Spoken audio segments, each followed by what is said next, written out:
تو عرض یہ کر رہا تھا کہ مخالف یہ کہتا ہے کہ جب حضور علیہ السلام نے یہ فرما دیا کہ میری قبر کو عیدگاہ نہ بناؤ تو پھر تم لوگ کیوں بھیڑ کرتے ہو؟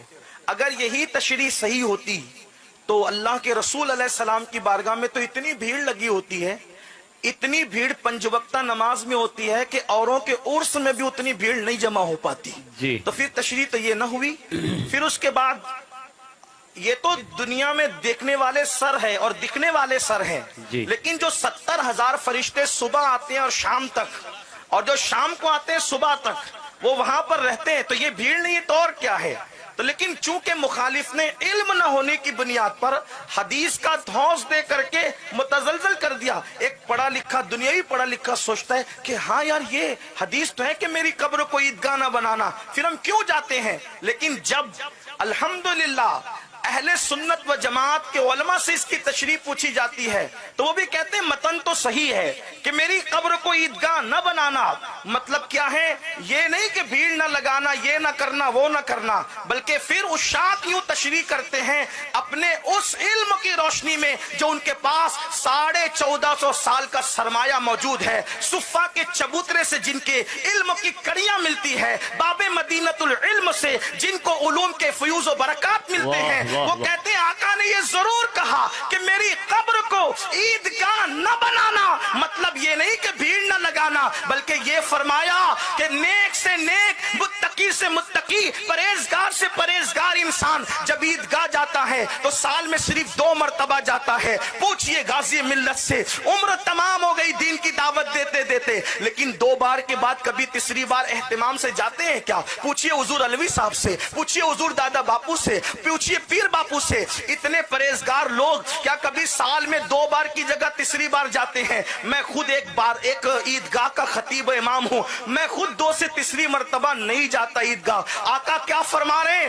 اے میرے غلاموں، میری قبر کو عیدگاہ مت بنانا، یعنی جیسے عیدگاہ میں سال میں 2 مرتبہ آتے ہو، ایسے 2 مرتبہ مت آیا کرنا، بلکہ جب جب موقع ملے تب تب آیا کرنا، کیونکہ منظارہ قبری وجبت لہو شفاعتی، سبحان اللہ، ہر عبادت پر ثواب ملتا ہے، قبر رسول کی زیارت پر، مزار مصطفیٰ کی زیارت پر شفاعت کا مزدہ نصیب ہوتا ہے۔ اور بلکہ یہاں تک فرمایا ہو سکے تو مدینے میں مرو، جو مدینے میں مرے گا میں اس کی شفاعت کروں گا، اس کے ایمان کی گواہی دوں گا۔ تو علم نہ ہونے کی بنیاد پر اگر فتنہ ارتداد پھیل رہا ہے تو علم کو عام کیا جائے، اور علم کو عام کرنے کے لیے بہترین ادارے قائم کیے جائیں۔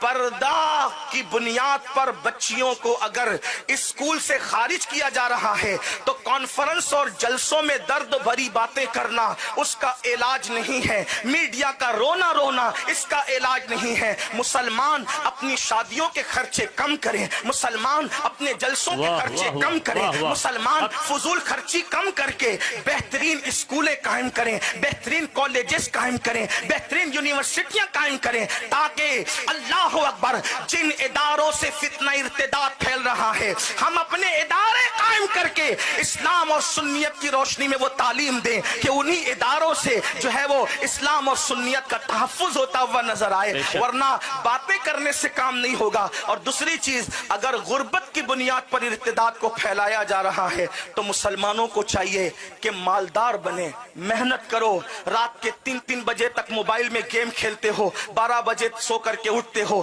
کب تجارت کرو گے، کب کیا کرو گے، کب آگے بڑھو گے؟ اس لیے مال پہ توجہ دو۔ کچھ لوگ یہ کہتے ہیں نہیں مولانا ہمارے نبی تو غریب تھے، ہمارے صحابہ تو غریب تھے، پیٹ پہ پتھر باندھتے تھے، ہم لوگ جو ہے وہ مالدار ہو کے کیا کریں گے؟ یہ تبلیغی جماعت کا فریب ہے کہ نبی غریب تھے۔ واللہ ہم اپنے نبی کو نہ کبھی غریب کہتے ہیں نہ مفلس مانتے ہیں، اس لیے کہ میں اس کو کیسے مفلس اور غریب تسلیم کر لوں جو پوری کائنات کو پال رہا ہے۔ میرا امام کہتا ہے آسماں خان، زمین خان، زمانہ مہمان، صاحب خانہ، لقب کس کا ہے؟ تیرا تیرا۔ ارے وہ آنے سے پہلے بھی بانٹ رہے تھے، آنے کے بعد بھی بانٹ رہے ہیں، اور آج تک تقسیم کر رہے ہیں۔ ہمارا عقیدہ تو یہ ہے، وہ خود فرماتے ہیں واللہ یعطی انما انا قاسم، اللہ ہی عطا کرتا ہے،